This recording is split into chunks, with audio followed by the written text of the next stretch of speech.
wide. Hello everyone, I'm TG, and today I'm going to talk to you guys about the amazing game Aliens Fireteam Elite.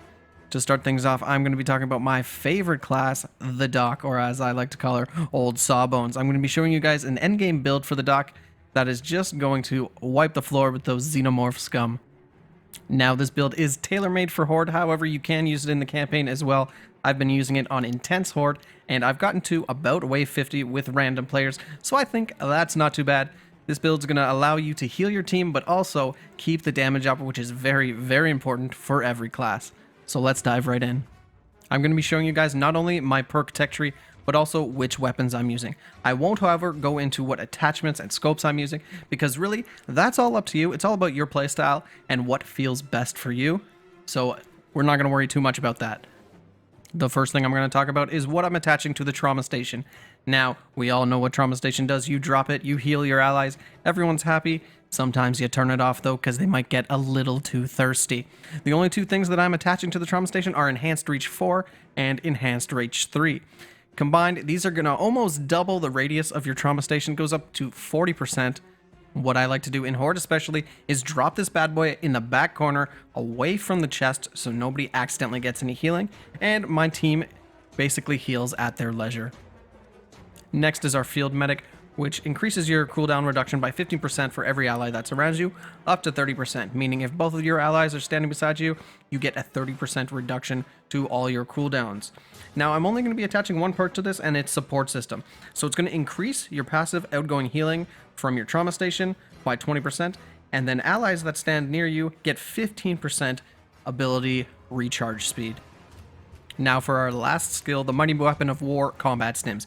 And I don't know about you guys, but whenever I pop this bad boy, I like to pretend that I'm playing StarCraft and give it a oh yeah.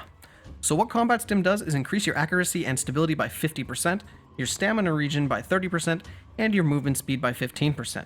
On top of that, I'm throwing on Extended Duration 3, which increases the duration by 18%, and then I'm using Overdose, which is going to double your cooldown, but also double its effect and make it last 50% longer. And on top of all that, I'm using Migraine Solution, and you'll know why whenever I show you guys what weapons I'm using. What Migraine Solution does is cause headshots to reduce Combat Stim's cooldown by 1 second. And believe you me, that can pile up very, very quickly. Now, the next perk tree that we're going to be looking at is Doc Rifle Training.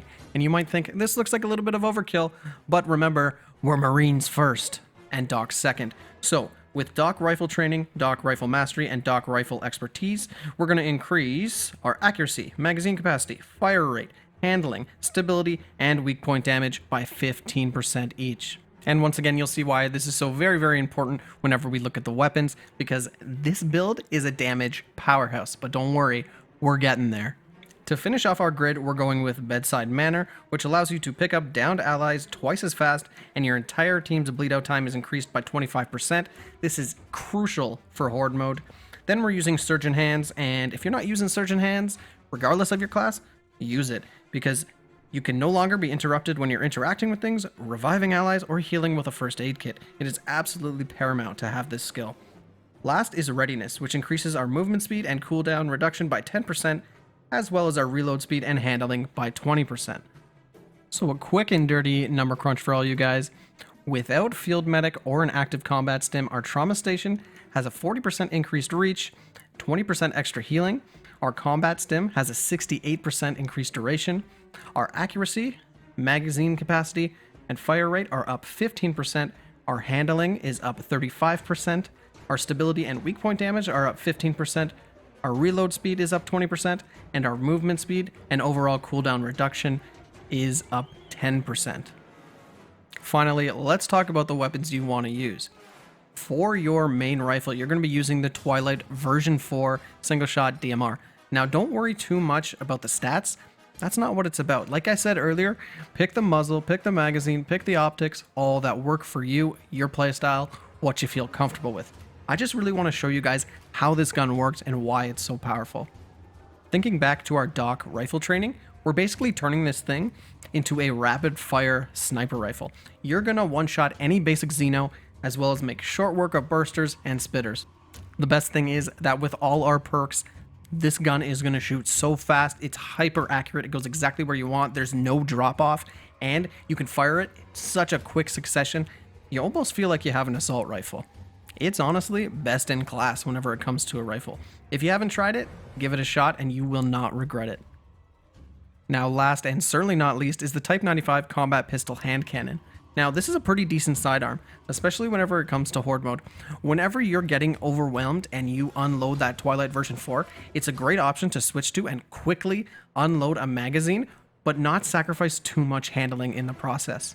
It's sturdy, it's reliable, but don't lose too much sleep over it. You're mostly going to be using your Twilight version 4. So that's the build. I hope you guys try it out, and I hope it helped you out just a little bit.